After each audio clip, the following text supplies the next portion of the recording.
സന്ദീപ്, ഇടുക്കിയിൽ കടുത്ത മത്സരമാണ് നടക്കുന്നത്. അതുകൊണ്ട് തന്നെ ആവേശമുണ്ട് എന്നുള്ള കാര്യത്തിൽ സംശയമൊന്നുമില്ല. പോളിംഗ് ബൂത്തിലും ആ ആവേശം പ്രതിഫലിക്കും.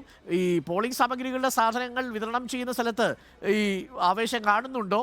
മാത്രമല്ല, ഇടുക്കിയിൽ പലയിടങ്ങളിലും ഒരുപാട് ദൂരെ യാത്ര ചെയ്താൽ മാത്രമേ എത്തുന്നുള്ളൂ പലയിടങ്ങളിലും. അതുകൊണ്ട് നേരത്തെ തന്നെ പോളിംഗ് സാധനങ്ങളുടെയൊക്കെ വിതരണം തുടങ്ങുമോ? എന്താണ് അവസ്ഥ? പോളിംഗ് ഉദ്യോഗസ്ഥരൊക്കെ ഈ ഡ്യൂട്ടിക്ക് വരുമ്പോൾ എന്താണ് അവർ പറയുന്നത്? അരുൺകുമാർ, തീർച്ചയായിട്ടും രാവിലെ തന്നെ 8 മണിയോടുകൂടി തന്നെ ഈ പോളിംഗ് സാമഗ്രികളുടെ ഒരു വിതരണം ഇപ്പോൾ ആരംഭിച്ചു കഴിഞ്ഞിട്ടുണ്ട്. ഞാനുള്ളത് നെടുങ്കണ്ടത്താണ്. നമുക്കറിയാം, ഇവിടെ വലിയൊരു തിരക്ക്, പോളിംഗ് ഉദ്യോഗസ്ഥരുടെ ഒരു തിരക്ക് അനുഭവപ്പെടുന്നുണ്ട്. ഈ പോളിംഗ് സാമഗ്രികളൊക്കെ ഏറ്റുവാങ്ങുന്നതിന് വേണ്ടിയിട്ടുള്ള വലിയ തിരക്കാണ്. അരുൺകുമാർ സൂചിപ്പിച്ചിരുന്നത് പോലെ തന്നെ ഇടുക്കിയിൽ വിദൂരമായ മേഖലകളുണ്ട്. അവിടേക്കെല്ലാം എത്തിച്ചേരേണ്ട സാഹചര്യം, പ്രത്യേകിച്ച് ഇടമലക്കുടി അടക്കമുള്ള ഗോത്രവർഗ പഞ്ചായത്ത്, ഗോത്രവർഗ മേഖലകളിലേക്കൊക്കെ ചേരുന്നതിന് വലിയ പ്രതിസന്ധിയുള്ള സ്ഥലങ്ങളുണ്ട്. അവിടേക്കൊക്കെ എത്തേണ്ട ഒരു സാഹചര്യവുമുണ്ട്. അതുകൊണ്ട് തന്നെ രാവിലെ തന്നെ ഈ പോളിംഗ് സാമഗ്രികൾ കൈപ്പറ്റി അതാത് പോളിംഗ് സ്റ്റേഷനുകളിലേക്ക് പോകുന്നതിന് വേണ്ടിയിട്ടുള്ള ഒരു തിരക്കാണ് നമുക്ക് ഇവിടെ കാണാൻ കഴിയുന്നത്. 7 മണ്ഡലങ്ങളിലായിട്ട്, അതായത് 7 താലൂക്കുകളിലായിട്ട് 1315 പോളിംഗ് സ്റ്റേഷനുകളാണ് തയ്യാറാക്കിയിരിക്കുന്നത്. ഇതിന് ഏതാണ്ട് 6312 പോളിംഗ് ഉദ്യോഗസ്ഥരായാണ് ഇപ്പോൾ നിയമിച്ചിട്ടുള്ളത് എന്നാണ് നമുക്ക് മനസ്സിലാക്കാൻ കഴിഞ്ഞിരിക്കുന്നത്.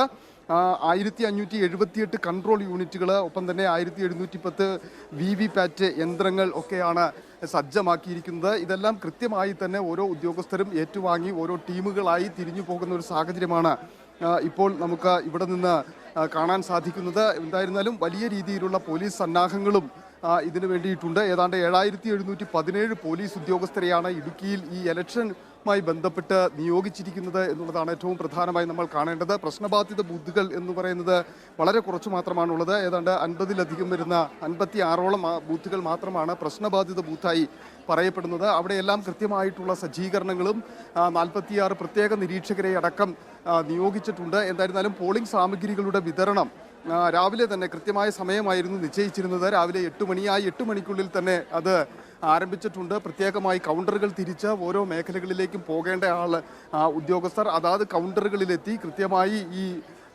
മെഷീനുകൾ, ഒപ്പം തന്നെ മറ്റ് സാമഗ്രികളെല്ലാം പരിശോധിച്ച് ഏറ്റെടുത്ത് ഇവിടെ നിന്ന് വളരെ വേഗത്തിൽ മടങ്ങുന്ന ഒരു സാഹചര്യമാണ് നമുക്ക് കാണാൻ സാധിക്കുന്നത്. കാരണം വിദൂര മേഖലയിലേക്കടക്കം കൃത്യമായി എത്തിച്ചേരേണ്ടത് കൊണ്ട് തന്നെ അത്തരം നടപടികൾ വേഗത്തിലാക്കേണ്ട ഒരു സാഹചര്യവും നിലനിൽക്കുന്നുണ്ട്. എന്തായിരുന്നാലും ഇടുക്കി ഇത്തവണ മുൻ വർഷങ്ങളിൽ നിന്ന്, ഇല്ലെങ്കിൽ മുൻ തെരഞ്ഞെടുപ്പുകളിൽ നിന്ന് വ്യത്യസ്തമായി വലിയ കടുത്ത പോരാട്ടം നടക്കുന്ന ഒരു മണ്ഡലമായി മാറിയിട്ടുണ്ട് എന്നുള്ളതാണ് നമുക്ക് മനസ്സിലാക്കാൻ സാധിക്കുന്നത്. കൊട്ടിക്കലാശത്തിലും ഈ കഴിഞ്ഞ ഏതാണ്ട് 1 മാസത്തിലധികമായി നിന്ന പ്രചാരണത്തിലെല്ലാം നമുക്ക് കാണാൻ സാധിച്ചിരുന്നത് അത്തരത്തിലാണ്. പ്രത്യേകിച്ച് തോട്ടം മേഖലയിലടക്കം വലിയ രീതിയിലുള്ള ആവേശം